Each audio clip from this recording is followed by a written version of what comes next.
খেতে এসেছি ওদেরই বাড়িতে। কি বলছো তুমি? মাকে তোমার মাকে কত সুন্দর দেখা যাচ্ছে, মনে হচ্ছে 23-24 বছর বয়স হয়ে গিয়েছে। তাই? হ্যাঁ, তোমার মা দেখে আমার। তুমি কলকাতায় এসো, তোমাকে আমি সাজিয়ে দেবো। কলকাতায় এসো, সাজিয়ে দেবো তোমাকে। আমার কি এত সুন্দর লাগছে? তারপরে তুমি খাচ্ছি পটল, আলু আর চিংড়ি।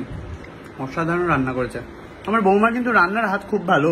হ্যাঁ, আমার কাছ থেকে শিখেছে তো। সব তোমার কাছ থেকে শিখেছে না? অত চাও বানাতে পারতো না। বাহ, তুমি কিন্তু ট্রেনার হেভি তাহলে। রান্নার স্কুল খুলতে পারো তো একটা। শিখবে কি করে? একটা তো রান্নার স্কুল খুলতে পারো। রান্নার স্কুল? ভগবান, আমার তো সময় আছে বাবা, এখন দোকানে ধরবো। কোন দোকানে? কেন আমাদের দোকানে? তোমাদের দোকানে? এটা আমার ছেলে এখন আবার খেতে আসবে, আমি দোকানদারি করবো দোকান। ও অসাধারণ রান্না করেছে, খুবই ভালো হয়েছে রান্না। চিংড়ি মাছটা সকালবেলায় রান্না করেছে, করে এই বিটকেলটাকে টেকনো ইন্ডিয়াতে পড়তে পাঠিয়েছে। তারপরে আমরা এসছি, তারপরে ও চলে এসছে স্কুল থেকে, মানে ওকে স্কুল থেকে নিয়ে। দারুণ খাচ্ছি। এসেছে মিনতি রানী। নাও কফি নাও। 5 বছর ছুটি কাটিয়ে, কোনটা আমার কোনটা? 10 বছরটাই। 5 বছর ছুটি কাটিয়ে এসছে বাসায় মিনতি। একটা বিস্কিট দিতে হয় হাতে। বিস্কুট আছে আমাদের বাড়িতে, লিটল হার্টস আছে। দাঁড়া, তুই দিচ্ছিস না তো কেউ? আমি জিজ্ঞেস করতে এসেছি। তুমি এরকম করে তোমার দেবো না। কেন রে কৃষ্ণনগরে খেতে পাসনি, এসে হাগুরের মতো খেতে শুরু করেছিস? কৃষ্ণনগরে যা খেয়েছি এই তো এই ভিডিওতেই রয়েছে। হ্যাঁ, এসিটা অফ হয়ে গেল। তোর বাড়ির মতো, তোর বাড়ির তোকে একদম বাড়ির মধ্যে ফিল দিচ্ছি। বাড়ির মতো ফিল দিচ্ছিস না? তোর বাড়িতে তুই কুকুর যেরকম মতো থাকিস। কফি, কিন্তু এসিটা আমার 27 নন স্টপ চলে। না কোথায়, আমরা গেলে চালাই। কিন্তু তাহলে তো প্রতিবাদই হয়ে বিছানাটা উঠলো একটু হঠাৎ হেগে করে। দেবে, একটু হেগে দেবে বিছানাটাতে। চারিদিকে আরো 4-5খানা বালিশ রাখ, তাহলে তো হবে আমার। না ওরম হেগে আমরা রাখতে পারি না, একটু আরো বালিশ বড় রাখ লোকের ব্যাপার বিছানার আছে উপরে। তো, ওরম রাখতে পারবো না।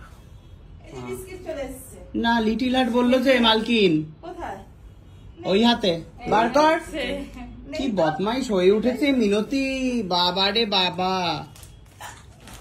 তিজোরি এনেছে জানো, এমন হাফ ভাপড় তিজোরি এসছে। ঘরের দায়িত্বটা পুরো আমাকে দিয়ে গেছে। লুটিয়ে দেবে তোর পেছনে, লুটিয়ে দেবে না? তোর পেছনে লুটিয়ে দেবে নাকি? কি কথা না তোর মিনতি। তুই ওর কুকুরকে শিখিয়ে দিয়েছিস, কিছু কফি খেতে চাইলে বলে কিনে আনো। কি খুকু কি বলে? কফি খেতে চাইলে কিনে আনো, এরম বলে। তাও তো আমরা দিচ্ছি প্যাকেট, কিনে আনো বলিনি এখন অব্দি, বলবো খুব শিগগিরই। এক্সপায়ার চানাচুর আছে বাড়িতে? না তাহলে তো ওটা ডটা হয়ে যাবে। ওটা হ্যাঁ, একটু চানাচুর আছে রে, চানাচুর এক্সপায়ার থাকবে। একটুখানি দিত বাটি করে চানাচুর। কফি এখানে কি আছে, পাইপ লিক ঠেকছে আমার। কি ওই কি বলছিস ফায়ার হয়ে স্পায়ার না এক্সপায়ার? এই অনন্যা কি মেডোকারের অফার দিচ্ছে একটা, কি বল? দিচ্ছে হচ্ছে 1000 টাকায় 200 টাকা অফ, মানে ক্যাশব্যাক, আর 5000 টাকায় 1000 টাকা ক্যাশব্যাক। এগুলো ওয়ালেটে রিচার্জ করলে, তাই তো? 30 মিনিটের মধ্যে ঢুকে যাবে। তো আকর্ষণীয় অফার। সুকান্তর কাছ থেকে তো চাইলাম তখন টাকাটা, কিন্তু তোর কাছে আমি কিছু টাকা পাই, সেগুলো ফেরত দে। স্বপ্নে নাকি? সেই মুম্বাই ঘুরতে গেছিলি, মনে আছে? কবে? মুম্বাই না পাহাড়, কোথায় ঘুরতে গেলি? কবে? একসাথে টাকার বাহারা আমার হাত থেকে বেরিয়ে গেল পুরুর পুরুর করে। সে টাকাগুলো কবে আসবে আমার কাছে? সবাই তো দিয়ে দিয়েছে। আমিও দিয়ে দিয়েছি। না, তুই একমাত্র দিস। আমি সবার আগে দিয়েছি, তুই তারপরে দিসনি। শিব দুর্গা দেয়নি, সবার আগে আমি। কিরকম লোকের নামে চালিয়ে দিল টুক করে। না রে, আমিও স্ক্রিনশট পাঠিয়েছি তোকে দিয়ে। সবাই দিয়ে দিয়েছিস টাকা? 3500 টাকা না কত হয়েছিল? সবাই দিয়ে দিয়েছিস? কোনোভাবেই আমার মেডো কার্ডের রিচার্জটা অন্য কারোর থ্রু দিয়ে করানো যাবে না। নিজের টাকায় করতে হয়।